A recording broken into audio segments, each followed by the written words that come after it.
गुरु कहते हैं, अगर आप इन 10 मौकों पर शांत हो गए यानी मौन हो गए तो आप जो चाहेंगे वही मिल जाएगा। आपकी जिंदगी में चमत्कारिक बदलाव शुरू हो जाएंगे। जरूरत से ज्यादा बोलना या चुप रहना दोनों ही अच्छी बात नहीं है। जैसे जरूरत से ज्यादा बारिश हो जाना या फिर धूप दोनों ही दिक्कत देती है, उसी तरह अनावश्यक बोलने से भी काफी नुकसान होता है। गुरु कहते हैं कि पहला ऐसा मौका जहां पर व्यक्ति को चुप रहना चाहिए, बिना तथ्य के ना बोले। गुरु ने कहा, अगर आपके पास कोई तथ्य नहीं है तो वहां चुप रहने में ही भलाई है। चुप बैठने से दिमाग में नई कोशिकाओं का निर्माण होता है और इससे ज्ञान की वृद्धि होती है। बोलने में भलाई वही है जहां आपको किसी चीज के बारे में पूरा ज्ञान हो। अगर आप बिना तथ्य के कहीं बोलते हैं या फिर बेवजह बोलते हैं तो आपका वहां मजाक भी बन सकता है। अगर आपके पास पर्याप्त जानकारी नहीं है, ऐसी जगह पर बोलने से आपका मजाक तो बनी रहेगी, साथ ही साथ लोगों का भरोसा भी आपसे उठने लगेगा। इसलिए ऐसी जगह पर शांत रहो जहां तुम्हें पता ना हो कि क्या बोलना है क्या नहीं। कई बार कुछ लोग ऐसे होते हैं जो हर जगह अपनी उपस्थिति बताने लगते हैं। उन्हें पता नहीं होता है कि हमें क्या बोलना है, लेकिन फिर भी बोलते जाते हैं और फिर बाद में दूसरे लोग उनके जाने के बाद उनका मजाक उड़ाते हैं। जब तक आपको उस तथ्य के बारे में अच्छा ज्ञान नहीं है, उसके बारे में पता नहीं है, तो वहां चुप रहना ही ज्यादा समझदारी है। गुरु ने कहा, दूसरा ऐसा मौका जहां पर व्यक्ति को चुप रहना चाहिए। शब्दों से न पहुंचे ठेस, अगर आपके शब्द किसी को मानसिक ठेस पहुंचा रहे हैं तो वहां चुप हो जाना चाहिए। कमजोर व्यक्ति के बारे में कुछ भी बोलकर आप महान नहीं बन सकते हैं। महान आप किसी कमजोर का साथ देने में बनेंगे। कई बार होता है कुछ लोग अपने से छोटे व्यक्ति को भला बुरा कहते रहते हैं। सामने वाला इंसान तो कद से आपसे छोटा है, वह आपको कुछ नहीं बोलेगा, लेकिन आप उसकी नजरों में गिरते चले जाएंगे। हो सकता है कि कल वह भी आपसे पद में बड़ा हो जाए। पद में आपसे जब वह बड़ा हो जाएगा तो आज जो रवैया आपका उसके साथ है, आने वाले समय में वह भी आपके साथ वही करेगा। आप किसी को नीचा दिखाकर बड़ा नहीं बन सकते हैं। बड़ा बनना है तो अपने से छोटे लोगों का इज्जत भी करना सीखें और साथ ही साथ बड़े लोगों का भी सम्मान करना चाहिए। लोगों को लगता है कि अगर वह अकड़कर बोलेंगे और सामने वाले को नीचा गिराने की कोशिश करेंगे तो वह बड़े बन जाएंगे, तो यह उन सब की भूल है। बड़े होने की बजाय आप उनकी नजरों में गिरते चले जाएंगे। गुरु ने आगे कहा, इसलिए शिष्यों, तुम सब जब भी बोलना आदर भाव से बोलना, ताकि तुम्हारी बात लोगों को अच्छी लगे। बोलने में भाई बहन, माता पिता, मित्र इत्यादि संबोधन शब्दों का इस्तेमाल जरूर करना। इससे तुम्हारी मान प्रतिष्ठा तो बढ़ेगी ही, साथ ही साथ लोगों की नजरों में तुम समझदार व्यक्ति बनते जाओगे। गुरु ने आगे कहा, तीसरा मौका जहां पर व्यक्ति को चुप रहने में ही भलाई है। क्रोध या घृणा करने वाले लोग, जब कोई अपना या सगा संबंधी आप पर क्रोध कर रहा हो, आपका अपमान कर रहा हो, तो आपको उस वक्त चुप रहना चाहिए ताकि सामने वाले का गुब्बारा पूरी तरह से फट जाए। आप यदि सही हैं तो उसे कतई माफीनामा गए और चुप रहकर ही सही समय का इंतजार करें। वह खुद आपसे माफी मांग लेगा जब उसे अपनी गलती का एहसास हो जाएगा। गुरु आगे कहते हैं कि अगर आपका कोई सगा संबंधी आप पर क्रोध कर रहा हो और आप उस समय शांत हैं, तो यह आदर सम्मान देने की निशानी होती है। इससे न कोई छोटा होता है और न ही बड़ा। अगर आपको क्रोध आ रहा है तो आप या तो वहां से किसी का अनादर किए बिना चले जाएं या फिर चुप रहें। क्रोध करने से आपके रिश्ते खराब होंगे। क्रोध करने से हमेशा क्रोध करने वाले व्यक्ति का ही बुरा होता है। गुरु आगे कहते हैं कि एक बार की बात है, एक सांप जंगल से भागते हुए किसी राजा के घर में पहुंच गया। लोगों ने छेड़खानी की तो वह बहुत ही गुस्सा हो गया, जिससे घर में जो तलवार पड़ी हुई थी उसी को लपेटकर कसने लगा और धीरे धीरे उसका पूरा शरीर कट गया। ठीक उसी प्रकार हमारा गुस्सा भी हमारे शरीर को तलवार की भांति काटता रहता है। गुस्सा ध्यान से खत्म होता है प्रतिदिन। अगर आप ध्यान की मुद्रा में बैठे हैं तो आपका गुस्सा आपके नियंत्रण में रहेगा। गुरु आगे कहते हैं कि यह तरीका है कि आप प्रतिदिन ध्यान का अभ्यास करें। इससे आपके शरीर में जो हार्मोन्स गुस्से को बढ़ावा देते हैं वह सब तुम्हारे नियंत्रण में रहेंगे, जिससे शरीर गुस्से पर आसानी तुम्हारा से काबू पा लेगा। लेकिन एक तरीका यह भी है कि जब भी आपको गुस्सा आए तो आप यह समझने का प्रयास करो कि क्या मेरा गुस्सा जायज है या नहीं, हमें वहां पर बोलना चाहिए कि नहीं। जब आप खुद इस बात का आकलन लगा पाएंगे तो आपको खुद पता चल जाएगा कि हमें गुस्सा करना चाहिए या नहीं। फिर भी आपको गुस्सा आ रहा है तो आप वहां से हटने का प्रयास करें, वहां से दूर चले जाएं। धीरे धीरे समय के साथ आपका दिमाग शांत हो जाएगा। गुरु ने कहा, चौथा, ऐसा मौका जहां पर इंसान को बहुत ही समझदारी के साथ काम लेना चाहिए। वहां पर आपको चुप रहना ही चाहिए जहां पर उस मुद्दे से आपका कोई संबंध ना हो। अगर आपका किसी मुद्दे से कोई संबंध ना हो तो वहां आपका चुप रहना बनता है। बिना किसी वजह अगर आप दूसरे के मुद्दे पर बोलेंगे तो यह आपके लिए अनिष्टकारी होगा। इसमें केवल और केवल आपका ही नुकसान है। जल्द ही आप किसी दो लोगों के बीच हो रहे विवाद में जल्दी अपनी टांग न डालें। अगर सामने वाला आपको बुला रहा है अपना झगड़ा शांत करवाने के लिए तो ही आप वहां पर जाएं।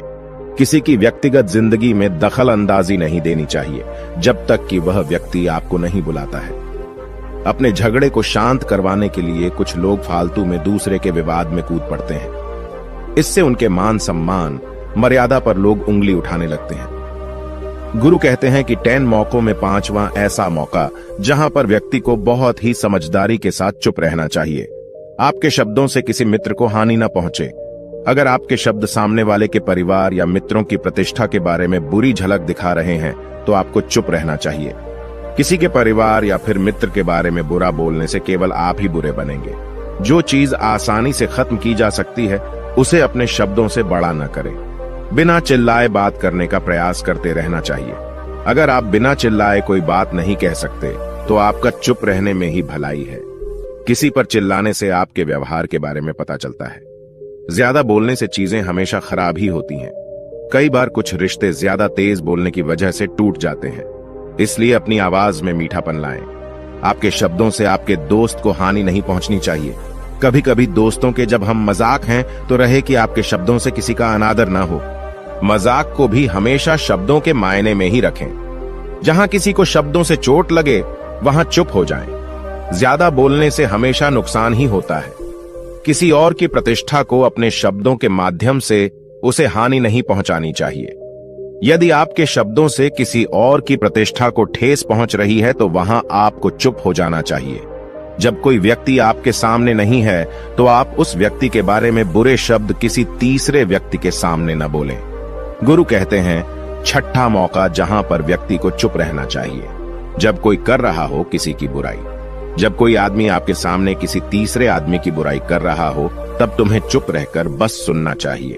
अपनी राय व्यक्त नहीं करना चाहिए, क्योंकि जो आज आपके सामने किसी तीसरे की बुराई कर रहा है वह कल किसी और के सामने आपकी बुराई भी कर सकता है। यदि आपने कुछ कहा है तो नीति शास्त्र के अनुसार जो अपने मुंह को बंद रखता है और बुद्धि से काम करता है वही इंसान समझदार होता है। बिना जरूरत के बोलना, किसी के बारे में किसी के बीच में बोलना यह गलत बात है। कभी कभी हमारे लिए बुद्धिमानी इसी में होती है कि हमें अपना मुंह ऐसी जगह पर नहीं खोलना चाहिए। गुरु आगे कहते हैं कि 10 मौकों में 7वां ऐसा मौका जहां पर व्यक्ति को चुप रहना चाहिए जब कोई नहीं समझे आपकी भावना। यदि आपको लग रहा है कि कोई व्यक्ति आपकी भावना, दुख या परेशानी को शब्दों में नहीं समझ रहा है, यदि आपको लग रहा है कि सामने वाला व्यक्ति आपकी भावना या दुख को या आपकी जो परेशानी है उसको वह समझ नहीं पा रहा है या समझने का प्रयास ही नहीं कर रहा है या वह आपको ध्यान से सुन ही नहीं पा रहा है, तो ऐसे व्यक्ति के सामने आप चुप ही रहें, क्योंकि ऐसे लोगों को आपकी भावना या दुख से कोई मतलब नहीं होता है। ऐसे लोगों को अपना राज बताकर आप पछताएंगे ही बाद में। इसलिए हर किसी को अपने मन की बात नहीं बतानी चाहिए। अगर आपको लग रहा है कि सामने वाला आपकी बात को नहीं समझ पा रहा है, आपकी भावनाओं को नहीं समझ पा रहा है, तो वहां पर आपको नहीं बोलना चाहिए, क्योंकि आज में आपका मजाक ही बन जाएगा जब आपको लगने लगे कि सामने वाला आपकी भावनाओं को ठीक तरीके से समझ रहा है। आप जो कह रहे हैं वह ठीक से सुन रहा है, तभी आप उसे अपनी बात कहें। गुरु कहते हैं कि 8वां मौका जहां पर आपको चुप रहना चाहिए जब कोई इंसान अपना दुख व्यक्त करे।